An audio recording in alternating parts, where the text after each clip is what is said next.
তোমার সুন্দর চেহারাটা দেখে তোমাকে ভালোবাসে কথা বলা মানুষের অভাব নেই।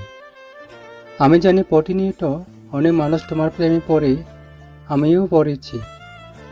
তবে বিশ্বাস করো, আমি বাকি সবার মতো তোমার সুন্দর চেহারাটা দেখে প্রেমে পড়িনি।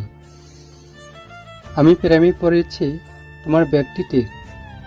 কখনো দুর্ঘটনা কিংবা কোনো কারণবশত যদি তোমার চেহারাটা ঝলসে যায়, তখন দেখবি তোমাকে ভালোবাসি কতটা বলার অনেক মানুষ তোমার জীবন থেকেও হারিয়ে গেছে। কিন্তু তখনও আমি তোমার জীবনে সাথে থাকব, কেননা আমি তোমার সুন্দর চেহারাটা প্রেমী নয়, আমি তোমার ব্যক্তিত্বে প্রেমে পড়েছিলাম। তোমাকে ভালোবাসি কথাটা বলার অনেক মানুষ পাবে, কিন্তু সারা জীবন তোমার পাশে থেকে যাওয়ার মানুষ আমি ছাড়া কাউকে পাবে না।